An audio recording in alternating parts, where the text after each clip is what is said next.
Aix-les-Bains, à Chambéry et bien plus encore, Radio Grand Lac vous accompagne sur le 92.1 FM. C'est une autre histoire. Revivez des grands événements dans la chronique de Julien sur Radio Grand Lac. Oh oui, il y a un moment qu'on l'attendait, cette émission pour le mois de juin, 13h01. Bonjour à toutes et à tous. C'est une autre histoire, c'est notre ami Julien qui est là.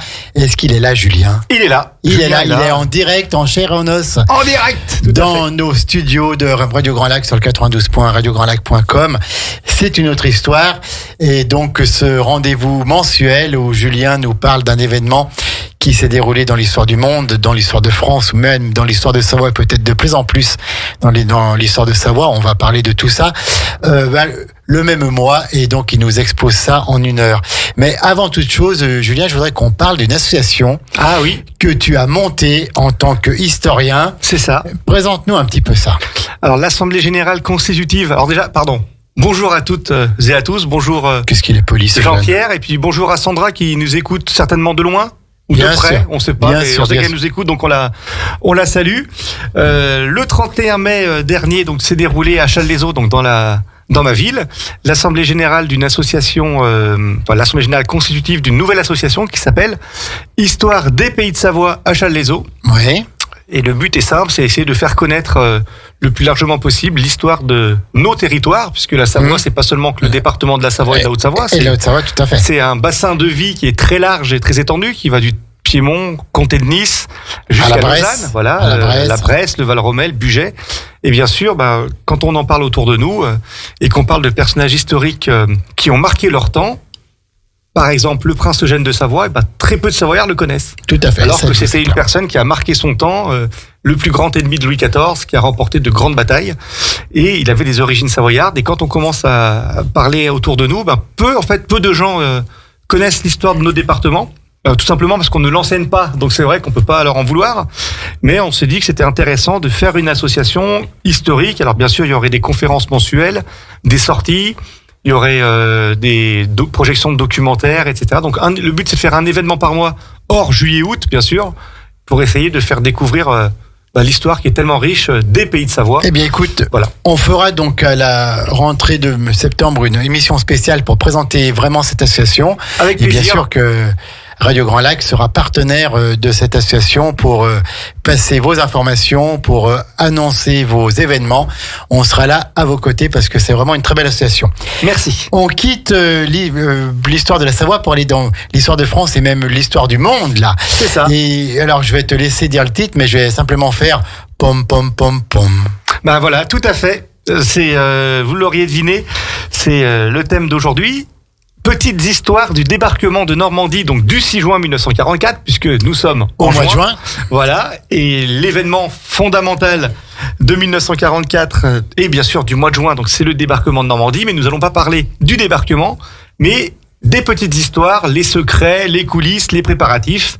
Et c'est, ça va être un peu le cadre de cette 26e émission. C'est déjà, plus de 2 ans. Mais le temps passe. C'est ça, donc les histoires secrètes. Alors le mois dernier, nous avons évoqué une page glorieuse de l'histoire de France avec la création du Conseil national de la résistance par Jean Moulin. C'était mai 1943. Tu vas nous rappeler le 27 mai, 6 rue du Feu. 6 rue du Four, à Paris. Parce qu'il nous rappelle à chaque fois. Et aujourd'hui, donc, nous allons nous plonger toujours dans les années 43-44 et pour évoquer un événement qui a vraiment changé la face du monde. Et comme tu l'as dit, je vais le faire également. Pom, pom, pom, pom. Il le fait presque mieux que moi, non ? Oui, parce que j'ai l'oreille musicale. T'as l'oreille musicale.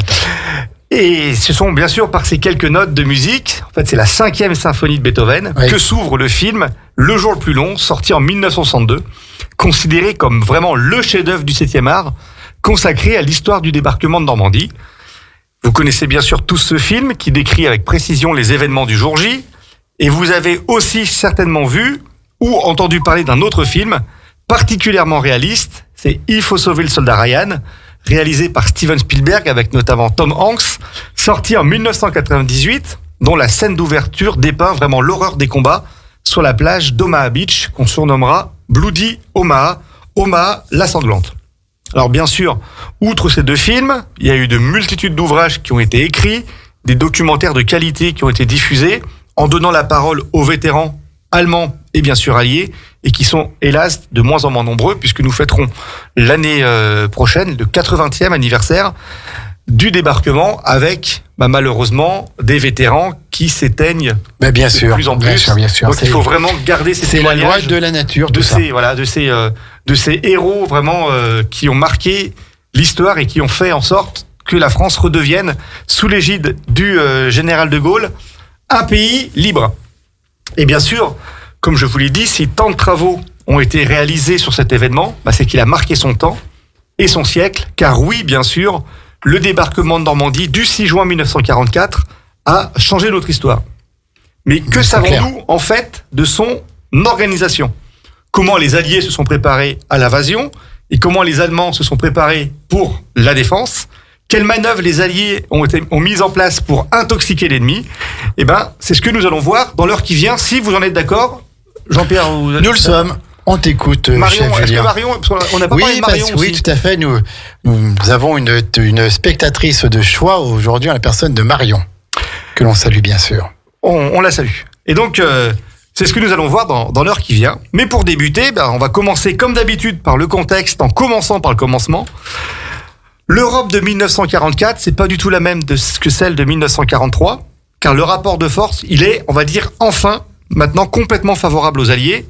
Donc quand on parle des Alliés, c'est surtout les Anglo-Américains et les Soviétiques. Pour parler de l'Union soviétique, donc on va aller à l'Est. Ces derniers poursuivent leur avancée, alors surtout après les défaites de Stalingrad, mais surtout après celle de Koursk, qui est la plus grande bataille de chars de l'histoire, qui a été une grande défaite allemande.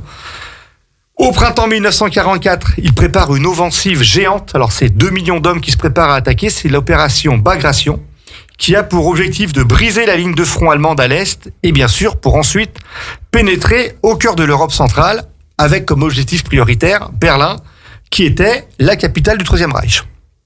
À l'Ouest, le front il est stabilisé sur la façade maritime, mais les choses changent, bougent du côté de l'Italie avec les débarquements de Sicile, donc en 1943, puis dans la péninsule italienne en janvier 1944. Mais les Alliés, jusqu'au printemps 44, ils butent sur un obstacle de taille qui s'appelle le Monte Cassino, avec la bataille du même nom qui se déroulera de janvier à mai 44, et dont, cocorico, le verrou sera forcé grâce aux armées de la France libre du général Juin, après que les Américains, les Anglais et les Polonais se cassèrent les dents sur ce mont, et c'est les Français de Juin qui a réussi à briser ce verrou. C'est une bataille très célèbre, très sanglante. Mais chacun sait, les Allemands et les Alliés, la décision à l'Ouest se fera par un débarquement massif des troupes anglo-américaines. Mais une question se pose, où ce débarquement se déroulera ?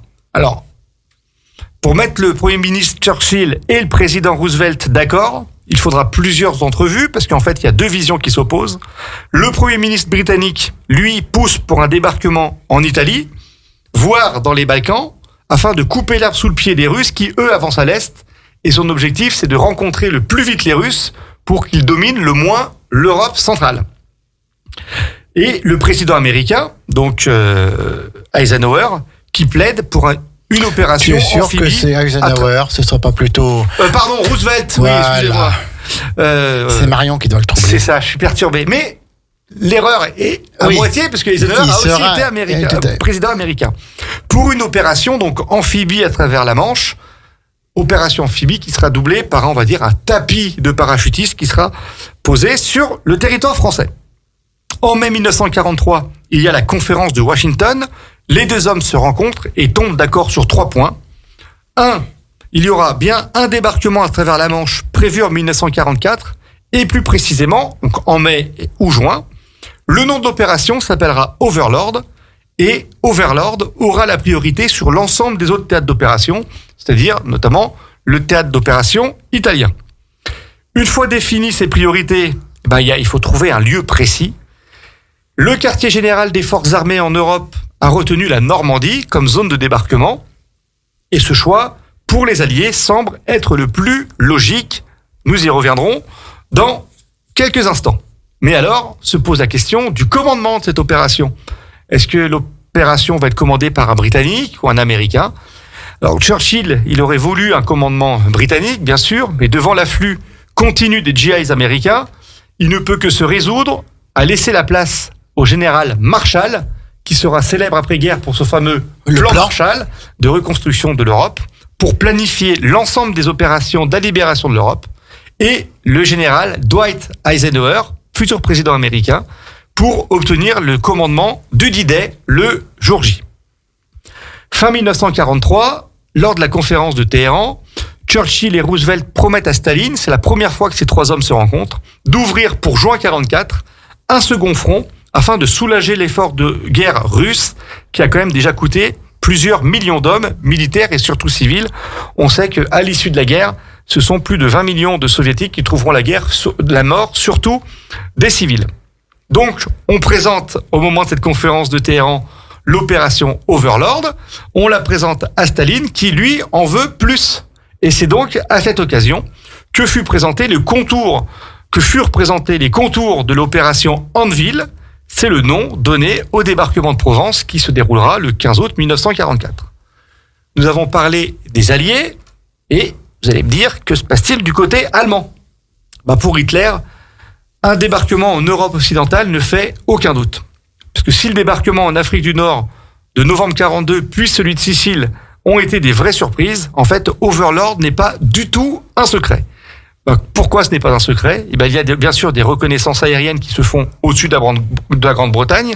Les Allemands savent qu'il y a 75 divisions qui sont basées en Grande-Bretagne, soit environ 750 000 hommes, si vous tombez d'accord sur le fait qu'une division sont entre 10 000 et 15 000 hommes, donc vous faites 75 fois 10 000, au minimum, vous avez quand même une armée de 775 000 hommes, c'est quand même assez conséquent. Il y a également des espions qui sont présents en terre britannique, qui signalent la présence des généraux Montgomery et Eisenhower, et d'ailleurs, les Allemands sont même au courant du nom de code qui a fuité l'opération Overlord. Mais par contre, s'ils connaissent en gros l'opération, c'est-à-dire un débarquement sur les côtes de l'Ouest, l'état-major ignore une chose qui est certainement la plus importante, c'est la localisation précise du débarquement. Alors, qu'en pensent les généraux allemands ? Alors, on va partir du plus improbable au plus certain. Alors, Hitler, dans un premier temps, il penche plutôt pour un débarquement en Norvège. Pourquoi ? Puisque depuis la Norvège, vous pouvez atteindre les côtes du Danemark et ensuite pénétrer dans le cœur de l'Allemagne. Mais bien sûr, vous connaissez le relief et la géographie de la Norvège et vous savez que c'est quand même difficile de pénétrer et bien sûr de faire cheminer des véhicules puisque c'est quand même un terrain très montagneux. Et bien sûr, il n'y a pas forcément la couverture aérienne nécessaire puisque la Norvège est quand même assez éloignée de l'Angleterre. Donc on va dire que cette option a été vite mise sous la table. Mais quand même, Hitler craint quand même un débarquement au Danemark et il y stationne quand même plusieurs divisions qui auraient été bien plus utiles ailleurs. Un débarquement dans le sud de la France, il peut être envisagé, mais en 1944, comme je vous l'ai dit, il y a des combats en Italie, des combats qui sont intenses et rien ne semble faire prévoir une opération dans le sud de la France parce que les Alliés ne mettent pas du tout le paquet en Italie et on peut laisser croire une opération de plus grande envergure sur un autre secteur du front. En gros, en Méditerranée, les choses sont plutôt calmes. Les Allemands envisagent également un débarquement en Yougoslavie, qui était plaidé par Churchill. Mais pareil, en Méditerranée, il n'y a pas de gros groupement significatif de troupes, ni de regroupement de navires importants. Donc, on plaide plutôt, pour ce qui paraît le plus logique, un débarquement par la Manche. Et en fait, c'est là que les Allemands vont faire l'une des plus grandes erreurs de la guerre, en estimant le plus plausible un débarquement dans le nord de la France, c'est-à-dire dans le Pas-de-Calais. Pourquoi c'est logique ? Parce que c'est plus proche de l'Angleterre, et donc ça permet de faire des rotations plus fréquentes pour l'arrivée des troupes en France. Donc, quelle a été la conséquence, en fait, de ce jugement qui s'avère faux ? L'intensification des travaux de fortification dans le secteur, on va dire, Calais-Dunkerque, et le stationnement de plusieurs divisions d'élite, dont les fameuses Panzer Divisions, les divisions blindées, dans ce secteur. Mais en fait, fin mars, Hitler, qui est un homme qui fonctionne avant tout à l'intuition, on le sait, il déclare à ses commandants en chef qu'il faut en fait commencer à envisager un débarquement dans le Cotentin, c'est-à-dire en Normandie, dont les plages permettent l'établissement d'une tête de pont solide protégée par l'aviation qui, là, serait aussi à portée des aérodromes anglais. Si côté allié,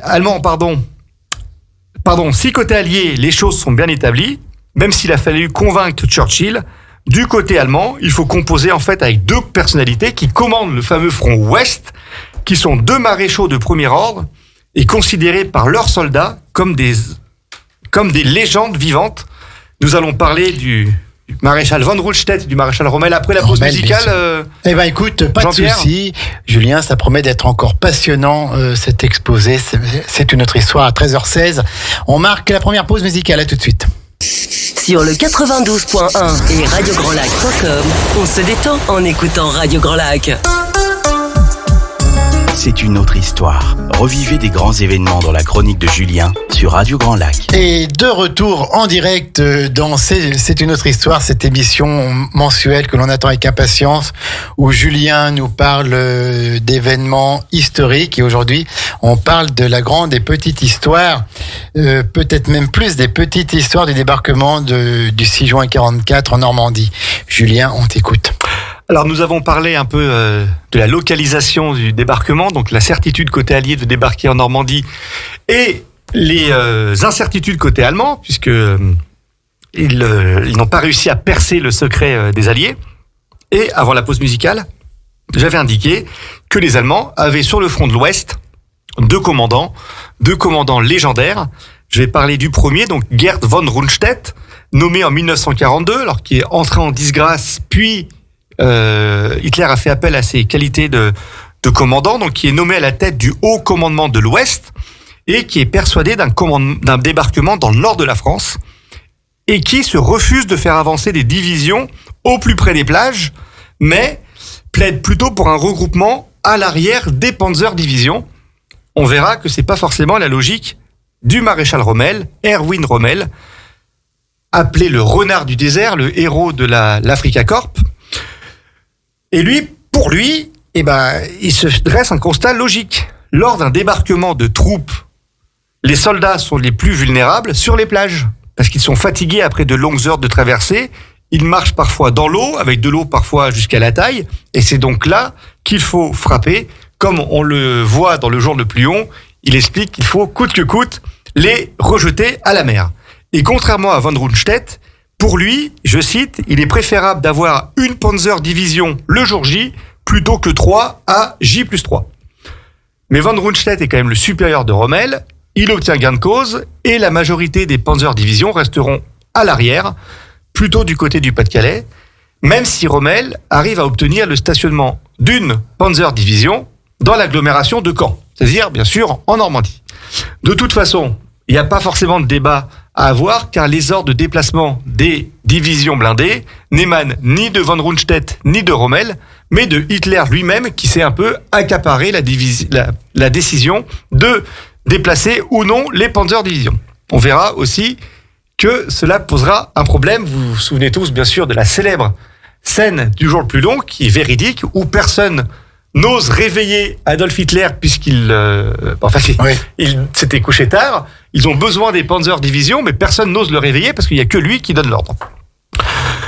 L'effort de guerre allemand étant majoritairement accaparé à l'Est, et bien sûr les raids de Dieppe, le fameux débarquement avorté par les Alliés de Dieppe qui a viré au fiasco en août 42, en fait les travaux de fortification à l'Ouest n'ont pas été organisés avec un rythme soutenu, c'est le moins que l'on puisse dire. Mais en fait, avec les défaites de l'Axe, notamment à l'Est, renforcer ce secteur à l'Ouest devient maintenant la priorité. Et c'est dans ce cadre que Rommel est nommé à la fin de l'année 1943, c'est au mois de novembre, il est nommé inspecteur des fortifications, alors d'un secteur qui est quand même vaste, puisque c'est un secteur qui va des Pays-Bas jusqu'aux Alpes, et donc c'est vraiment une tâche immense qui l'attend. Il est d'ailleurs lucide sur la tournure que prend la guerre, mais il a en tête un objectif, il faut pour lui protéger le peuple allemand de la guerre autant que possible, et pour cela, il faut repousser les Anglo-Américains pour ensuite tenter de négocier la fin de la guerre avec les Alliés. C'est ce que l'on appelle une paix séparée. Pour lui, si le débarquement échoue, on pourra plus facilement signer un armistice avec les Anglo-Américains pour ensuite rapatrier l'ensemble des forces pour affronter le monstre qu'est l'Union soviétique. Alors quand je parle de monstre, c'est de monstre militaire qui a une armée de plusieurs milliers d'hommes, des dizaines de milliers d'avions et des dizaines de milliers de blindés. Alors Rommel, il prend sa mission particulièrement à cœur et il mène des missions d'inspection toute la journée. Il se lève tôt le matin, il se couche tard le soir et pour lui, le constat, il est clair. Les ports, donc les ports en eau profonde, donc on peut parler de Cherbourg notamment, sont très bien protégés, contrairement aux plages qui sont défendues par parfois 2 bunkers tous les 3 km et c'est un peu embêtant puisque c'est par les plages que les Alliés vont débarquer. Et il y a donc des énormes brèches dans le dispositif. Et donc, il va amorcer, entre novembre 43 et juin 46, la construction et même l'intensification des constructions du fameux mur de l'Atlantique. Et donc, ce chantier s'annonce énorme. On réquisitionne des milliers de travailleurs étrangers. Il y a 13 millions de mètres cubes qui ont été coulés pour faire les fortifications, 1,2 million de tonnes de fer qui ont été nécessaires pour renforcer ces fortifications, c'est ce que l'on appelle le béton armé, pour construire bunkers, casemates, emplacements d'artillerie, fortins, emplacements pour les mitrailleuses. Enfin bref, c'est vraiment un chantier énorme qui s'annonce. Mais par contre, en réquisitionnant la main-d'œuvre étrangère, et notamment la main-d'œuvre française, on assiste à une chose. Les Français peuvent faire passer les messages à la résistance, qui font ensuite passer les messages outre-Manche et qui indiquent l'emplacement des bunkers, leur capacité, etc., etc. On inonde des milliers de mètres carrés de terre pour empêcher les atterrissages des parachutes ou l'atterrissage des planeurs. D'autres obstacles sont disséminés tout au long des plages. Alors, les mines, des barbelés, des pieux pour éventrer les péniches. Alors, les pieux avaient souvent une mine au-dessus, comme ça, quand la péniche touche le pieu, ça fait exploser la péniche. Et bien sûr, tout ça a un intérêt à marée haute, parce que les pieux, forcément, on est sur la Manche, on n'est pas en Méditerranée, il y a des effets de marée, et on en reparlera tout à l'heure. Bien sûr, les fortifications sont importantes dans la défense d'un territoire, mais il faut aussi, et avant tout, bénéficier de l'apport de soldats. Et sur ce point, le secteur ouest, il est défendu par des troupes que l'on peut qualifier de disparates. En fait, l'ensemble des troupes d'élite de l'armée allemande, elles combattent plutôt sur le front de l'Est, et à l'Ouest, c'est un peu le parent pauvre de la guerre. Et les Allemands doivent un peu composer avec des troupes d'origine étrangère, parfois âgées. Dans certaines divisions, la moyenne d'âge est parfois de 37 ans, donc on est loin de la vigueur de la jeunesse, oui, bien sûr, qui combattent sur le front de l'Est. Les soldats donc de ces divisions allemandes ne sont pas pour la plupart expérimentés. Certaines, elles manquent de munitions. Les effectifs ne sont pas au complet. Alors, dans certaines divisions, les effectifs ils sont complets à 50%. Quand je vous dis que les effectifs manquent de munitions, en fait, on a tellement un arsenal de musiciens différents que on n'arrive plus à voir les munitions qui vont dans le bon fusil. Voilà. On a calculé qu'il y avait 272 types de munitions différentes dans l'armée allemande, notamment à l'ouest, donc c'est un peu compliqué, contrairement à une armée russe qui est standardisée, c'est-à-dire qu'ils ne s'embêtent pas, tel calibre en plusieurs millions d'exemplaires, et vu que les Allemands doivent maintenant composer avec de l'armement français qu'ils ont saisi, de l'armement tchèque qu'ils ont saisi, forcément, il faut maintenant essayer de faire avec ce que l'on a. Là, j'ai parlé de l'infanterie. Au niveau de l'aviation, alors, on a le général d'aviation Sperl, qui a 500 avions. Alors, sur ces 500 avions, il y en a 70 chasseurs et 90 bombardiers qui sont en état de marche au printemps 1944. La marine, elle n'est pas dans un meilleur état, avec la présence de seulement quelques... C'est pas sérieux tout ça. Voilà, seulement des patrouilleurs, des vedettes, rien qui peut faire le poids et qui n'est de taille à affronter en fait la formidable armada qui se prépare de l'autre côté de la Manche. Rommel, il le sait, il n'y a pas de temps à perdre et donc il interdit toutes les manœuvres, tous les défilés, bref, tout ce qui n'est pas indispensable à la défense de la côte pour se concentrer sur les préparatifs, on va dire, de l'invasion. Rommel, de même que l'ensemble des chefs d'état-major allemands, en fait, ils se trompent sur un point. Pour eux, le débarquement se déroulera forcément à marée haute. Pourquoi ? Parce qu'à marée haute, et que vous débarquez à marée haute, vous avez moins de distance à parcourir. Donc, vous avez un minimum de terrain à parcourir sous les balles ennemies. Et donc, bien sûr, comme je vous l'ai dit, les obstacles ont été posés à marée haute et les Allemands, ils le savent, hein, les Français et les Alliés le savent, les renseignements diffusés par la résistance intérieure sont intenses, et ils savent que les Alliés se tiennent aussi près que possible. Et puisqu'ils se tiennent aussi près que possible, il va falloir donc entamer ce qu'on appelle une manœuvre d'intoxication, c'est-à-dire tromper l'ennemi sur la localisation précise du débarquement. C'est une opération, alors il y a plusieurs opérations, mais la grande opération globale s'appelle l'opération Fortitude. Et donc son but, c'est de tromper les Allemands sur le lieu exact du débarquement et leur faire croire que ce débarquement se déroulera dans le Pas-de-Calais. Donc pour cela, en fait, on va créer de toutes pièces une armée dite fantôme, a Shadow Army. T'as vu un peu? Il le fait bien. Hein. En fait, vu que j'essaie de prendre des cours de langue petit à petit, tu vois, j'essaye d'améliorer mon anglais. Donc une armée fantôme qui est composée donc d'avions. Alors ce sont des avions en bois, ce sont des chars gonflables. Et donc bien sûr, les avions de reconnaissance allemands, quand ils survolent le nord de l'Angleterre et l'Écosse, ils disent oh là là. Nous avons une armée fantastique qui se prépare, mais bien sûr, ils ne savent pas que c'est du caoutchouc, du bois et tout ça monté sur coussin d'air. Les Alliés, ils font même appel à un vrai général pour commander cette armée, on va dire fictive, qui est le général Patton, qui est excessivement craint par les Allemands, craint et respecté. Dans le nord de l'Angleterre et en Écosse, on a une activité radio qui est intense. On a même réussi à retourner des espions. Donc, quand on retourne un espion, en fait, c'est un espion allemand qui est capturé, que l'on retourne et qui, en fait, maintenant travaille pour les Alliés. Et en fait, ces espions, quand ils font leur rapport aux Allemands, indiquent que des préparatifs sont en cours de préparation, Jean-Pierre, mais oui, pour le Pas-de-Calais. Et jamais n'est cité le débarquement ou les lieux de Normandie. En fait, les services de l'Abwehr, l'Abwehr, c'est le contre-espionnage allemand, ils sont totalement débordés et ils sont persuadés que le débarquement aura lieu dans le Pas-de-Calais. Quelques jours avant le débarquement, donc on est fin mai, début juin, on amène même un sosie du maréchal Montgomery à Gibraltar. Les Allemands, bien sûr, sont informés et bien sûr, la supercherie est totale, puisque comment les Alliés pourraient organiser un débarquement sans la présence de pour les Anglais, du plus talentueux maréchal, qui en plus est auréolé d'une victoire en Afrique du Nord. Bref, tout est fait pour tromper l'ennemi, et vous savez quoi? Et bien sûr, vous le savez, ça a marché. L'hypothèse d'un débarquement dans le Pas-de-Calais sera dans les esprits des Allemands jusqu'à la moitié du mois de juin 1944, c'est-à-dire bien après le débarquement de Normandie. C'est dire si la ruse a fonctionné, et ça veut dire que les Panzer Divisions, les fameuses divisions blindées tant redoutées, n'ont pas stationné près du feu, mais près du front, mais ont été un peu à l'abri dans le nord de la France. Bien sûr, vous vous en doutez, la mise en œuvre du débarquement requiert une planification extrêmement poussée. Et en fait, le 15 janvier 1944, Eisenhower se trouve à Londres.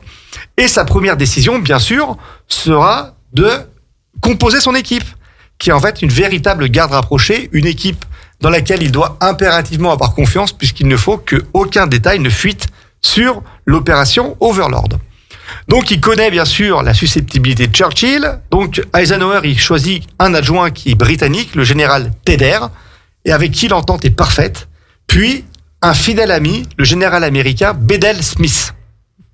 Bien sûr, il est acté que les troupes britanniques seront commandées par le maréchal Montgomery et la marine par l'amiral Ramsay et l'aviation par le général Leigh Mahoney, qui sont tous deux également britanniques.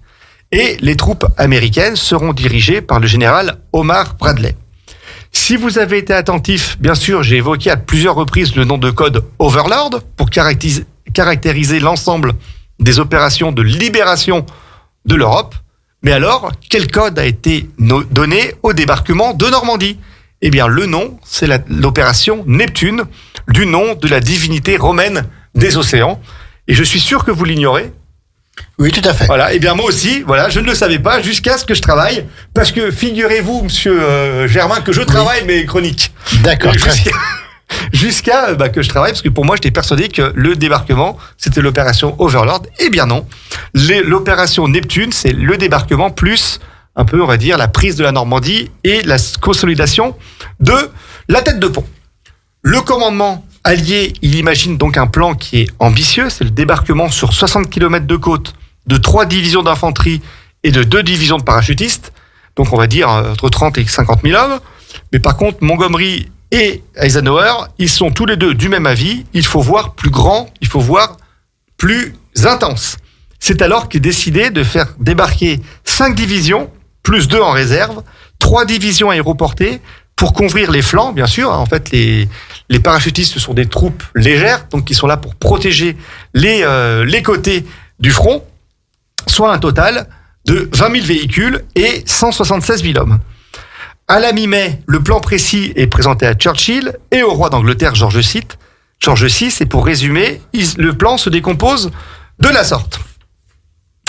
Le débarquement à l'ouest, donc à l'ouest de la Normandie, par la première armée américaine sur des secteurs appelés Utah et bien sûr Omaha Beach, et les Britanniques, pour leur part, prendront pied à l'est sur 3 secteurs, Juno, Gold et Sword Beach. Tous les commandants alliés en sont conscients. Pour réussir, il est impératif d'appuyer l'avancée de l'infanterie par un soutien de blindés, chose qu'il n'y avait pas à Dieppe. C'est aussi pour ça que le débarquement, le raid de Dieppe a viré au fiasco, c'est qu'il n'y avait aucun soutien blindé. Et donc, on va créer, pour l'occasion, des chars flottants dont l'efficacité, en fait, était loin d'être réelle puisque beaucoup ont coulé dans la Manche. Mais on a testé, des chars sur des pneus hydrauliques, des chars avec des hélices. Il fallait à tout prix un soutien blindé. Bien sûr, il est prévu que des commandos s'infiltrent à travers les lignes ennemies pour ouvrir le passage au gros des troupes. Et les Rangers auront la rude tâche de prendre la fameuse pointe du Hawk, à partir de laquelle l'artillerie peut pilonner les plages d'Utah et d'Omaha. Mais en fait, comme vous le savez, si vous avez vu Le Jour le plus long, une fois que les Rangers se sont fait massacrer et ont pu prendre pied sur la pointe du Hawk, alors pour y être allé en vrai sur site, c'est impressionnant, c'est vraiment une falaise. Alors vous avez encore les trous d'obus, c'est incroyable. Et en fait, il s'avère que quelques jours avant le débarquement, les Alliés ont retiré l'artillerie pour la mettre un peu à l'arrière des terres, et donc avec ce sentiment que cette troupe d'élite s'est battue pour rien. Alors on a parlé des Américains, on a parlé des Anglais, et les Français, me demanderez-vous. En fait, ils ne représentent pour le jour J qu'un bataillon de 180 hommes. C'est le fameux commando Kiefer, chargé de prendre la ville d'Ouistreham, et le fameux casino, alors qui n'est pas là pour jouer au poker, mais qui a été transformé en véritable forteresse. C'est la mission du commandant Kiefer. D'ailleurs, il y a quelques jours, lorsque le président de la République s'est rendu en Normandie pour rendre hommage aux combattants du 6 juin, il a mis à l'honneur les combattants français.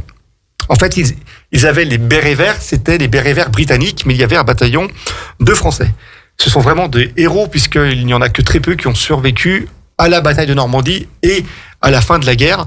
Et l'hommage qui a été fait à ces combattants était vraiment émouvant en citant des noms, des portraits de jeunes qui avaient parfois 18, 19, 20 ans. Les parachutistes, ils devront s'emparer de nuit, bien sûr, de ponts stratégiques, dont le plus célèbre est le Pegasus Bridge. On est dans le nord de Caen, mais aussi de nœuds de communication pour perturber l'arrivée des renforts, qui bien sûr ne manqueront pas d'arriver, comme certainement la ville la plus célèbre, c'est Sainte-Mère-Église ou Sainte-Marie-du-Mont. Ville très intéressante, parce que quand vous vous rendez à Sainte-Marie-du-Mont, il y a quasiment à toutes les rues des plaques avec les événements qui ont marqué le 6 juin. Ici, tel soldat est décédé, tel nid de mitrailleuse a été pris par tel soldat américain. La ville est vraiment empreinte d'histoire, mais en fait, comme toutes les villes de Normandie, j'ai envie de dire. Donc l'opération Neptune, elle se veut ambitieuse. L'objectif du jour J, en fait, il est ambitieux, il est simple. Il faut établir une large tête de pont qui comprend également la ville de Caen, qui devait être prise par les Anglais au bout d'un jour de combat. Vous savez que ce ne fut pas le cas. En fait, les difficultés opérationnelles sont énormes et la date du débarquement, en fait, elle n'est plus fixée au 1er mai comme cela était prévu, mais plutôt au 1er juin. La réussite du débarquement, elle dépend aussi de facteurs aléatoires, comme la météo, parce qu'il est impératif que la mer elle soit praticable pour les transporteurs de troupes, qui sont en fait un peu des chaloupes à fond plat, donc qui ont du mal à manœuvrer par gros temps. Il est aussi nécessaire que la nuit, elle soit, comme on dit, de clair de lune, pour aider les planeurs et les parachutistes à se guider dans la nuit, mais également à la marine d'approcher au maximum des côtes pour régler les bombardements, pour toucher les lignes adverses. La question de la marée, comme je l'ai dit, se pose également. Débarquer à marée basse obligerait les fantassins à parcourir de longues distances sous le feu de l'ennemi. Et comme je l'ai dit tout à l'heure, à marée haute, les péniches devront se frotter aux pièges de Rommel. On appelait d'ailleurs, vous savez, ces pieux avec des mines, on les appelait les asperges de Rommel. Donc on choisit un peu une ligne médiane, c'est-à-dire on choisit de débarquer 3 heures avant la pleine mer. C'est-à-dire qu'en fait, ils ne seront ni à marée basse, ni à marée haute. Voilà. C'est un peu une solution médiane qui a été choisie. Tous ces impératifs donc de météo, de pleine lune et de marée laissent donc une possibilité réduite aux Alliés, et les créneaux choisis sont le 5, le 6 ou le 7 juin, et bien sûr si la météo est clémente. Nous sommes le 8 mai 1944, Eisenhower a pris sa décision, le débarquement aura lieu le 5 juin 1944. Le débarquement n'est en fait qu'un prélude à une opération plus gigantesque, parce qu'il est nécessaire pour garantir une efficace offensive d'envoyer en France à J+20, c'est-à-dire 20 jours après le débarquement, 900 000 hommes, et à J+60, c'est-à-dire 2 mois après le débarquement, 365 000 véhicules et 1 700 000 hommes. C'est dire c'est énorme. C'est énorme et il faut une tête de pont solide. Ces chiffres sont vraiment impressionnants. Pour réussir, il faut remplir en fait 2 conditions, garder la maîtrise des airs et mettre la main sur des ports en eau profonde ou, en attendant leur prise, créer des ports artificiels de toutes pièces. Chose qui n'a jamais été tentée, créer comme ça en quelques jours des ports artificiels, mais on le verra tout à l'heure. Sur le premier point, c'est-à-dire la maîtrise des airs, il fallait en fait saigner à blanc l'armée aérienne allemande qu'on appelle la Luftwaffe, en s'attaquant bien sûr aux chasseurs, aux terrains d'aviation. Et cette opération, elle a débuté dès 1943 et elle portait le nom, attention, accent anglais, Point Blank. Point Blank. L'armée allemande, en plus, elle prélevait chaque jour plus d'avions de l'Ouest pour combattre sur fond de l'Est, mais aussi pour défendre son propre territoire, puisque tous les jours, des bombardiers alliés traversaient la France et l'Europe occidentale pour bombarder l'outil industriel allemand. Pour la suite, on verra ça après la pause musicale. La deuxième pause musicale, donc nous sommes en 44, mais là tu as voulu qu'on parle de 1987. Je crois que c'est une dédicace un peu à Marion. Oui, j'aime beaucoup cette chanson. On écoute. Par contre, j'espère juste qu'elle ne chantera pas. D'accord, écoute, on va couper les micros et donc on se retrouvera après pour la fin de l'explication des prémices de l'opération Overlord de débarquement du 6 juin 44. On arrive tout de suite. C'est une autre histoire. Revivez des grands événements dans la chronique de Julien sur Radio Grand Lac. Et c'est parti pour la dernière partie. Justement, c'est parti pour partie. Avec Julien, c'est une autre histoire. On apprend aujourd'hui les petites histoires de débarquement du 6 juin 44. On y arrive là. On y est presque. On a donc tout vu pour parler entre les Alliés, entre les Américains, les Anglais, les Russes aussi de leur côté. Et là, on rentre dans le gros de l'action. Et là, on parlait de l'opération Point Blank, qui est en fait l'opération qui vise à vraiment anéantir les forces aériennes allemandes dans l'Ouest. Alors en fait, le résultat, il est plus que positif, puisque 5000 avions allemands ont été mis hors de combat. Et donc, bien sûr, la suprématie aérienne, elle est incontestable. D'ailleurs, le jour J, les Alliés pourront compter sur 11 000 avions, dont 7 500 seront déployés en appui direct aux opérations. Les autres, c'est-à-dire les 3 500 restants, seront là en appui pour aider au cas où. Alors en fait, quel est l'objectif de l'aviation avant le débarquement ? Donc bien sûr, c'est détruire les ponts, la défense antiaérienne, c'est ce qu'on appelle la fameuse FLAK, F-L-A-K. Les stations de radar, oui, les Allemands avaient quelques stations de radar, donc il fallait bien sûr les détruire, même s'ils n'avaient pas la même portée et la même efficacité que les stations anglaises. Et bien sûr, ce qu'on appelle les batteries côtières. Ce sont en fait des canons qui sont gigantesques et qui sont là pour tirer sur les navires ennemis. Bref, tout ce qui peut aider à la défense allemande, elle doit être anéantie. Nous sommes en 1943-1944. Alors bien sûr, les précisions des bombes n'étaient pas celles que nous connaissons aujourd'hui. Et bien sûr, malheureusement, des victimes civiles nombreuses furent à déplorer. C'était d'ailleurs une des craintes de Churchill, qui ne souhaitait pas que la population française voit en fait les Alliés comme étant des envahisseurs sanguinaires qui bombardent à tout va les populations civiles. Et c'est pour ça que lui, il privilégiait plutôt un débarquement dans les Balkans, dans des zones où il y a moins de population. En fait, Point Blank n'avait pas seulement pour objectif d'isoler les zones du débarquement, mais aussi de participer aux manœuvres d'intoxication des Allemands. Vous vous souvenez tout à l'heure quand je vous ai dit que les Alliés avaient comme objectif de faire croire à la Wehrmacht, c'est-à-dire l'armée allemande, de débarquer dans le Pas-de-Calais. Donc, cette opération, elle prévoit également de bombarder massivement le Pas-de-Calais et peut-être même plus que la Normandie. Tout ceci, c'était aussi un signe supplémentaire de la supercherie mise en œuvre. En fait, le résultat, donc tenez-vous bien, entre le 1er avril et le 5 juin, donc veille du débarquement, 200 000 tonnes de bombes ont été larguées entre la Normandie et le nord de la France.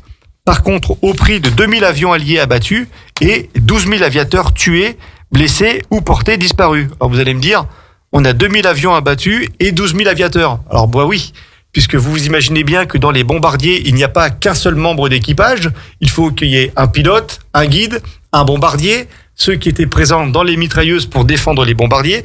Pareil dans les chasseurs, parfois c'était des chasseurs doubles. Il y avait 2 personnes. Alors c'est pas fréquent, mais ça peut également arriver. Donc c'est pour ça que pour 2000 avions abattus, nous avons 12 000 aviateurs mis hors de combat. Mais les résultats ont été très efficaces parce qu'il a été calculé par les historiens qu'en Normandie, 75% du fret ferroviaire a été inutilisable. Grâce bien sûr aux bombardements qui ont réussi à détruire 347 locomotives, les chiffres sont précis, et surtout grâce à la résistance intérieure qui a réussi par des manœuvres de sabotage à en détruire 808. Donc vous en avez 347 d'un côté, 808 de l'autre, c'est dire si la résistance française a eu un apport aussi important pour le jour J.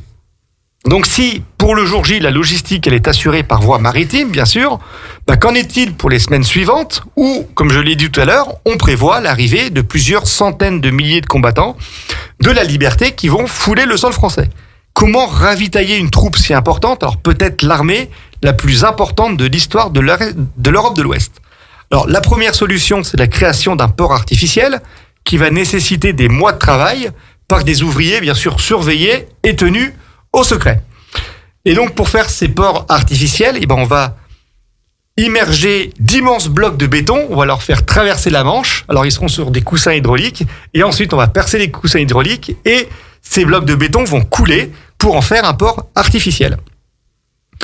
Bien sûr, en plus de ça, on va prendre des navires en fin de vie inutilisés pour solidifier ces gigantesques baies, ces jetées, qui vont permettre le ravitaillement des hommes, puisqu'il a été calculé qu'une division consomme par jour, je dis bien par jour, 600 à 700 tonnes de ravitaillement. Donc c'est pour vous dire qu'il faut une arrivée quasiment incessante de navires pour ravitailler les hommes. Il faut des kilos de patates là. Pardon ? Il en faut des kilos de patates. Il en faut complètement. Et si vous voulez encore aujourd'hui voir les vestiges de ports artificiels, vous allez à Arromanches-les-Bains et vous verrez encore ces blocs de béton qui sont, alors bien sûr, le port artificiel a subi une tempête quelques jours après le jour J, mais on peut encore voir ces blocs de béton. Enfin, vous imaginez bien que la baignade est interdite, du moins déconseillée, sauf si on est un plongeur professionnel, mais vous pouvez voir encore ces immenses blocs de béton qui apparaissent même sur des vues aériennes, c'est vraiment impressionnant.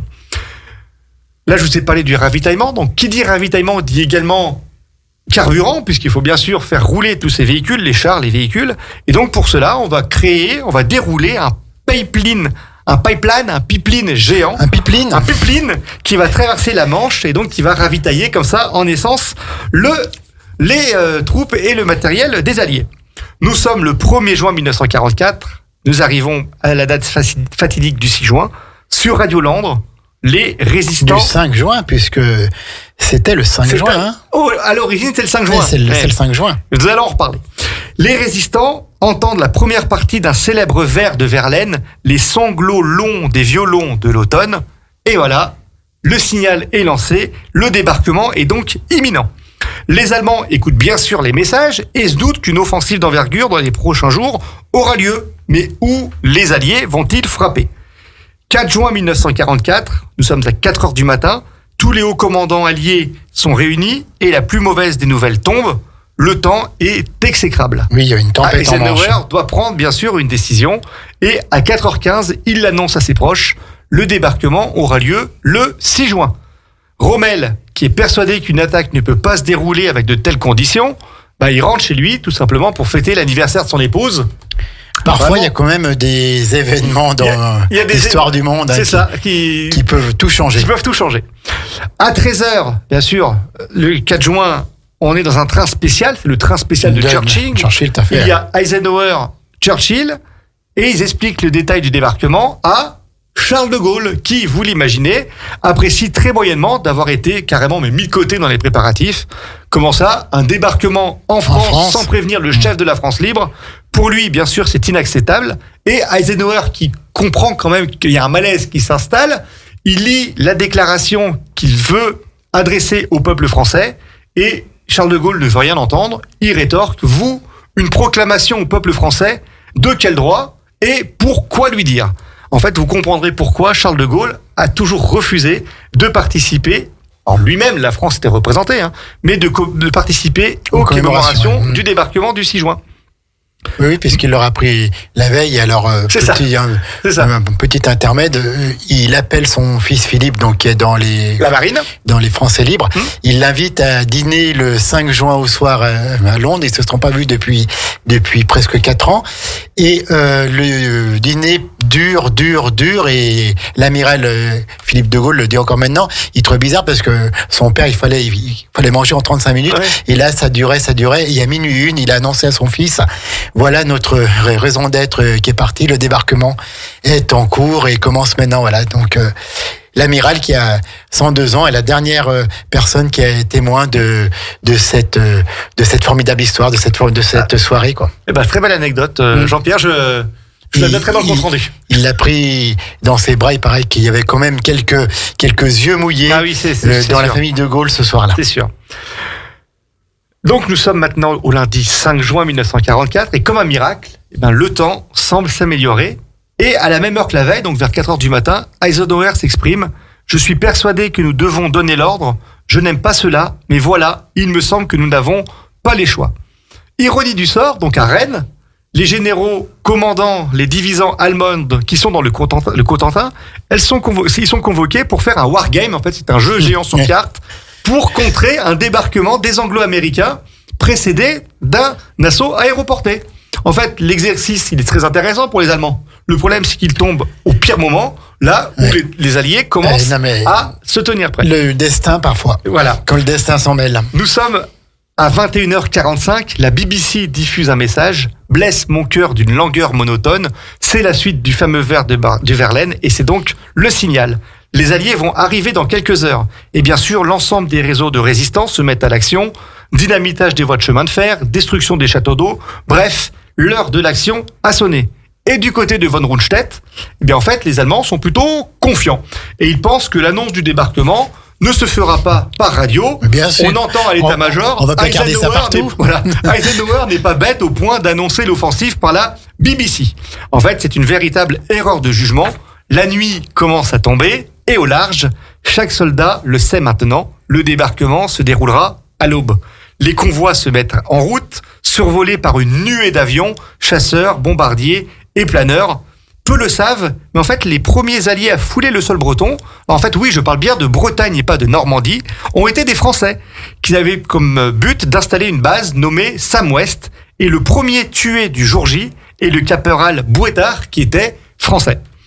Ces quelques hommes ne représentent qu'une fraction infime des 23 000 parachutistes qui, en ce moment, traversent la Manche. Sur la mer, les soldats sont ballottés dans des péniches. Beaucoup tombent malades, ont le mal de mer. Nous sommes le matin du 6 juin, entre 6h30 et 7h30 du matin.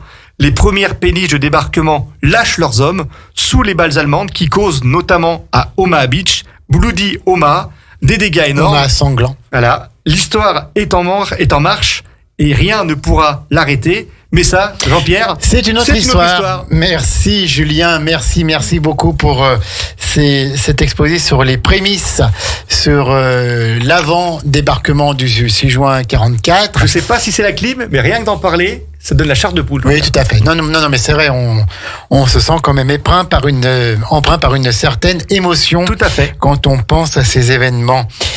On te retrouve au mois de juillet, Julien. Alors normalement, on devait me retrouver le 14 juillet, mais, fête nationale oblige. Tout à fait. On va se retrouver plutôt le 21 juillet.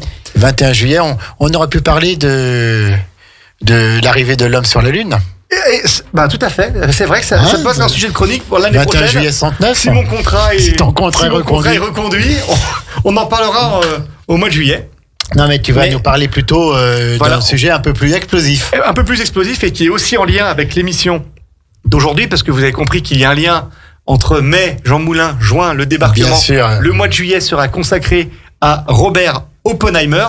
Pourquoi au mois de juillet ? Puisque tout simplement, le biopic réalisé par Christopher Nolan, qui a également réalisé le film Dunkerque, sa vie va être en fait retracée au cinéma au mois de juillet. Et d'ailleurs, au mois d'août, la boucle sera bouclée puisque nous parlerons du débarquement de Provence. Ah, mais tu seras là aussi au mois d'août ? Je suis toujours là, moi. Mais tu n'arrêtes pas, toi. Marion, on part quand en vacances ? Mais tu es un vrai, oui, il y a Marion. Il y a Marion qui est présente dans nos studios. Si on est dans le coin, oui, on mais fera bien sûr, on se débrouillera bien. Et Marion, simplement, son sourire et ses yeux bleus ont illuminé vraiment le studio pendant cette chronique de Julien. Merci beaucoup. Merci Jean-Pierre, merci Julien. Merci à tous. Et puis, écoute, on te retrouve au mois de juillet. Puis maintenant, on souhaite un bon après-midi à tous nos auditeurs à 13h59. Et profitez du beau temps, du lac du Bourget. On les laisse avec la playlist musicale de Radio Grand Lac qui leur plaît tellement. À bientôt, Julien. À bientôt, merci. Retrouvez également votre radio préférée, Radio Grand Lac, sur radiograndlac.com et sur les réseaux sociaux. Radio Grand Lac, votre radio.